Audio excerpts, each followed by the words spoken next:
Erica Bain and her fiancé, Dr. David Kermani, are out for a walk with their dog, playing fetch in the park. As they toss the ball, the dog runs into a tunnel, and the couple, deep in conversation, soon realizes the dog has been gone for a while. They start calling for the dog and searching the area, eventually hearing it bark in the distance. When they finally spot the dog, a man suddenly steps out from the shadows, joined by two others, one of whom is recording the scene. David demands they return the dog, but one of the men begins to taunt and inappropriately touch Erica. When David tries to defend her, the men turn violent, brutally beating him and smashing Erica against the concrete. Erica is rushed to the hospital, barely surviving and falling into a coma. Detectives Mercer and Vital arrive at the hospital's morgue to investigate a woman's alleged suicide. They head upstairs to speak with the traumatized child of the deceased.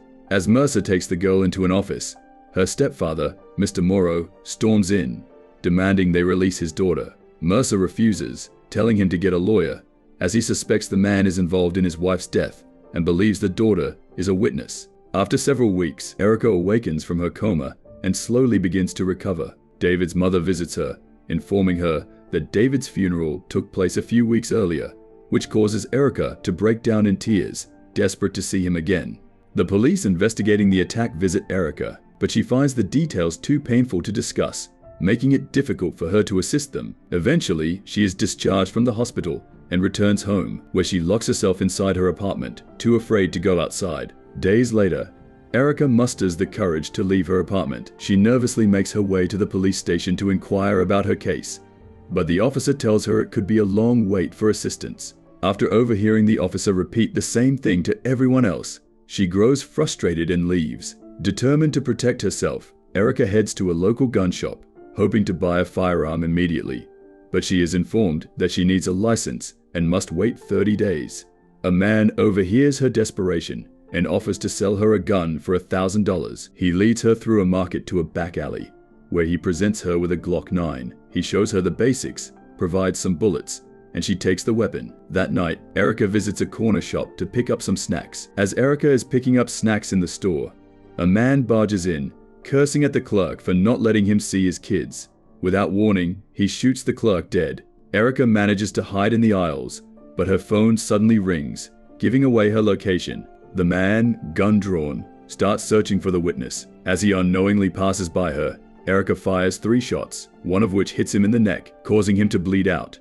Shaken, Erica nervously heads to the counter, takes the security tapes, and rushes home, heading straight into the shower. Soon after, detectives Mercer and Vital arrive at the crime scene and begin piecing together what might have happened. They find no tapes, no money missing, and notice that only one of the 3 shots hit the target. They suspect they're dealing with an inexperienced shooter. That night, Erica practices her lines for her radio show, but her words feel disconnected from her current emotions about New York. After the attack, the city no longer feels like home to her. Erica returns to work the next day, despite her boss's concerns that it might be too soon. For Erica, work is the only thing giving her life any meaning now. Her boss reluctantly agrees, and she goes back on the air. As she starts speaking, she freezes, haunted by her dark memories. Instead, she decides to speak from the heart, describing how New York has become a place she fears, a concept that was foreign to her before the attack. Her raw honesty catches the attention of Mercer,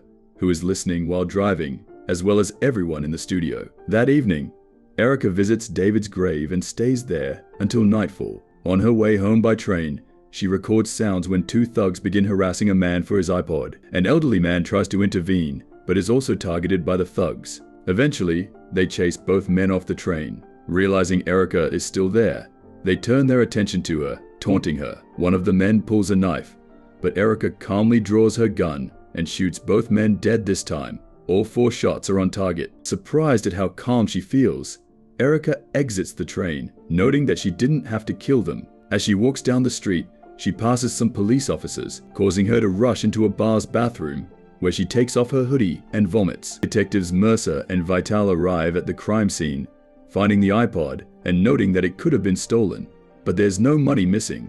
Erica freshens up and steps out into the street, but she feels compelled to return to the scene. Meanwhile, Mercer notes the similarities between the 2 attacks and realizes the attacker is becoming more skilled. He heads to the street where reporters are gathered and spots Erica walking away. He follows her saying she looks familiar.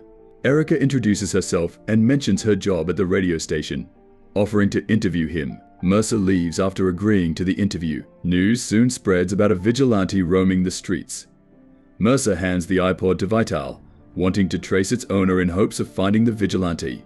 Erica returns to work, where her boss informs her that her recent rant has attracted a lot of listeners, encouraging her to keep it up. As Erica heads downstairs, she sees Detective Mercer waiting outside. She tries to walk away, but Mercer calls after her. He tells her he saw her in the hospital the day after her attack and mentions that he and his ex-wife are big fans of her show, glad she's back on air. He reassures her that he's on her case and promises to. He also agrees to the interview, and the two sit down to talk. She asks him questions about the things he looks for at a crime scene and inquires about his thoughts on the subway crime. Mercer, off the record, mentions seeing Mr. Morrow on the news and reveals that he's a corrupt businessman and mobster. Morrow somehow managed to get away with his wife's death and has gained custody of his stepdaughter, the sole witness. Mercer notes that there's nothing legal he can do but officially states that what's done is done. Erica wraps up by asking how he felt the first time he shot someone. Mercer gives her his card, telling her to call anytime. One night after work, Erica is heading home when a man in a parked car calls out to her. She approaches and sees a passed out girl in the back seat. Erica gets in the back and learns the girl's name is Chloe. The man expects a good time, but Erica pulls a gun on him, demanding he hand over all his cash to Chloe before they both exit the car. The man tries to run them over, but Erica shoots him dead, causing him to crash. During the chaos, the car hits Chloe, running her over. Erica calls the cops and hides nearby as they take Chloe away.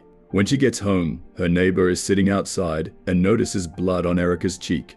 The neighbor simply tells her to remember what's right and wrong. Mercer holds a press conference with Erica present, announcing that the witness is awake and will be interviewed soon. The next morning at work, Erica's boss informs her that they'll be opening up the show to take call-ins. Erica argues that her show isn't suitable for call-ins, but her boss insists. During the show, she begins taking calls, and most of the callers express admiration for the vigilante, with some even pretending to be the vigilante themselves. Overwhelmed with guilt, Erica storms out and heads to the police station, intending to turn herself in, but eventually decides to leave. Erica calls Mercer, wanting to talk, but instead ends up at Mr. Morrow's building.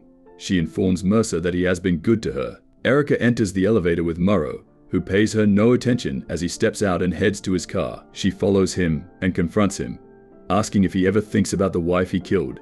Morrow attacks Erica with a crowbar, injuring her, but she fights back and throws him off the roof. Erica returns home, where her neighbor finds her bleeding on the stairs and helps her into her apartment. Meanwhile, Mercer is investigating the incident and recalls hearing the elevator sound somewhere before. As Erica's neighbor tends to her, she confesses to killing someone. Her neighbor reassures her that it must have been necessary, but doesn't press for more details, instead helping to clean up Erica's blood. Detective Mercer grows increasingly suspicious of Erica and invites her to the hospital. As Mercer is about to speak with Chloe, Erica nervously enters the room, and Chloe immediately recognizes her. Mercer asks Chloe about the night of the incident, but Chloe claims she saw no one. As they leave, Mercer questions why Erica called the night before and asks again where she was.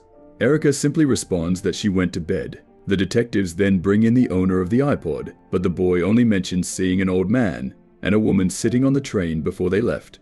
They try to get him to provide a sketch, but it turns out looking like a celebrity, which Mercer notes is a common phenomenon. While Erica is at home, Mercer shows up to talk to her. He presents her with her ring, explaining that they found it on a suspect's girlfriend who was trying to pawn it. He asks Erica to identify the suspects in a lineup, which she initially refuses but later agrees to. At the station, Erica sees the man who attacked her but denies knowing him and leaves immediately. Mercer catches her at the elevator and they go out to eat. He tells her about Morrow and the attack on him, as well as their new suspect, who is a woman. Mercer hints that Erica herself is now a suspect and warns that if he has to, he will take down whoever is responsible, no matter how close they've become. The two share a moment before Erica decides to leave. Now driven by revenge, Erica begins to ask around at local pawn shops, searching for the woman who tried to pawn her ring.